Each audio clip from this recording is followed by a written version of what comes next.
first thing I wanted to go over, though, was the AJ and Rob Terry match. I didn't like this match. It was a decent match, but I didn't like the fact that there was no build-up to it. Especially when you consider that Rob Terry has had the belt for 6 months, and they made a big deal about that in the match. You know, how he's defended it for 6 months. I really thought they should have gave it 2 or 3 weeks of build-up. You know, with this new faction that Ric Flair has, Fortune, I thought maybe they should have a promo where AJ Styles goes, we need a title in, you know, Fortune. Yeah. You know, we need a belt. Let's go after Rob Terry's belt first. Okay, we can do that. And have Rob Terry counter promo and build it out for 2 or 3 weeks and then have the match on Impact if you want. You know, it doesn't have to be a pay-per-view match. Right. I think it would have been better if it was. Yeah. Have some build-up to it. Other than that, it was a decent match, but I still don't like...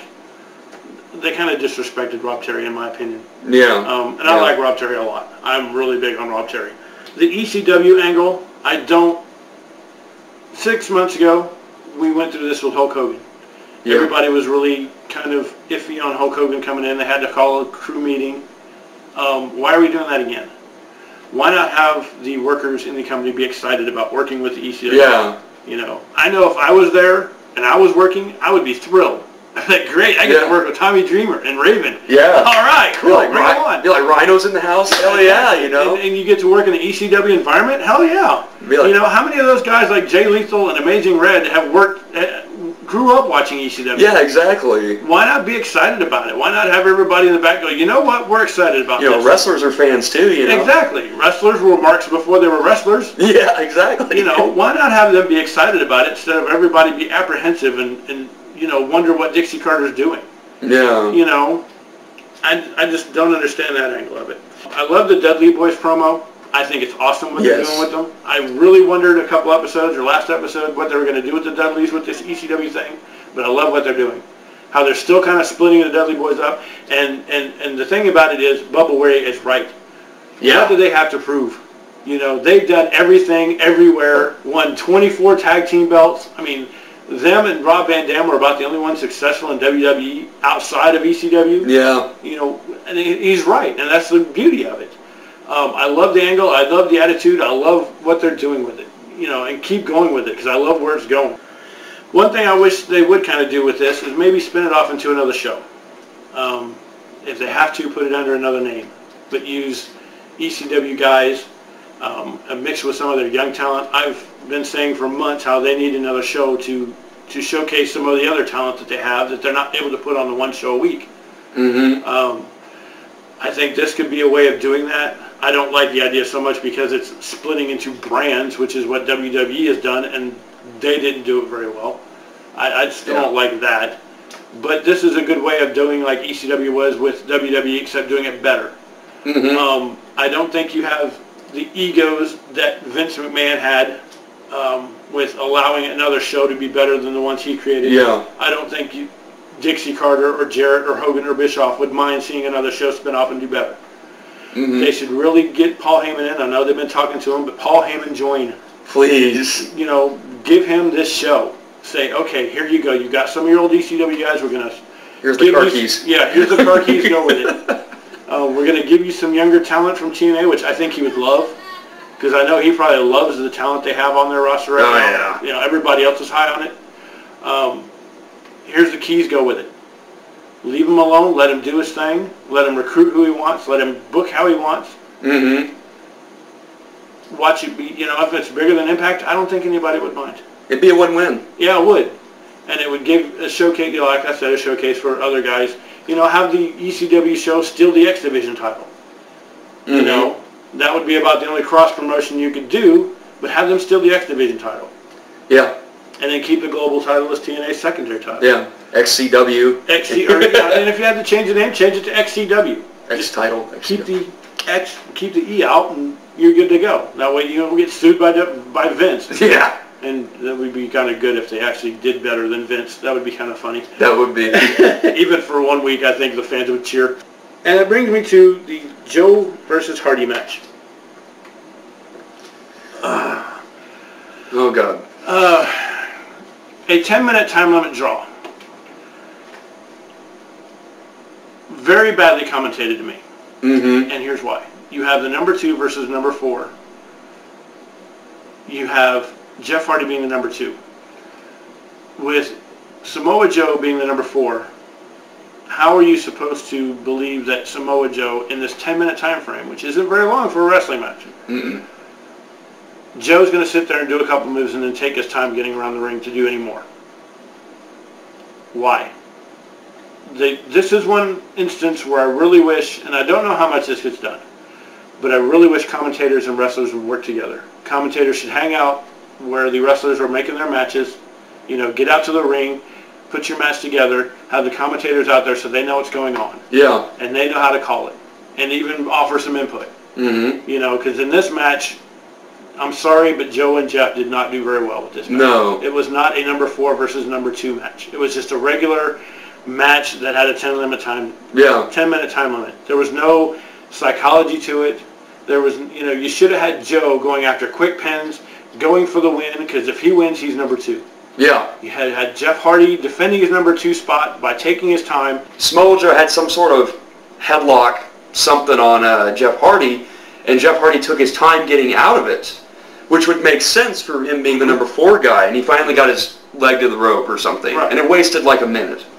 It made sense, although Taz said something, and I can't remember exactly what he said, but he was kind of like, oh, why did he do that? And it's like, it was so counterproductive. The one part of the match that made sense, and Taz killed it. Taz totally missed it. And the commentator should have been expressing the number 2 versus number 4. Yeah. At the beginning of the match, when Jeff Hardy gets out of the ring, goes around the ring, high-fiving everybody, while everybody's chanting for Joe. Yeah, everybody's chanting for Joe. But everybody's chanting for Joe, and they should have had, the commentator should have made a big deal out of, hey, he's wasting time, because if there's a draw, then they both keep their ranking spots, and Jeff Hardy stays at number 2. Yeah, yeah. And the commentator just totally missed it on that. There was no commentator help. There was no ring psychology. They just totally missed the boat on the fact that it was a number 4 versus a number 2. And that very beginning thing was messed up by an Eric Bischoff phone call. Yeah, and another thing, and that was another thing I wanted to mention. Why build this match up for an hour during the show just to get to the match, and all of a sudden you're on the phone with Eric Bischoff for the first 2 minutes of the match, who does nothing but says stuff that you could have posted on the internet in a press release and had TNA read out loud to everyone in the audience for like a minute. You just took 2 minutes away from a match that you built for an hour over something you could have taken a minute to do away from the match, in between matches. Because Eric Bischoff said nothing. He basically read a script of what you would put on the internet. Yeah. That's all he did. And that leads me to the ranking system. Why have a ranking system if all you're going to do is have time limit draws and disqualifications when it comes to ranking system matches? If you're going to do that, have the ranking system matches like Joe versus Hardy. That should have been a pay-per-view match that they built up. And they should have had it at Hardcore Justice. They should have built it up, had it there. That way you could have a clean finish. You've never had a 10-minute time limit match in TNA before the ranking system. And you've never had triple threat matches with disqualifications before the time limit or before the ranking system.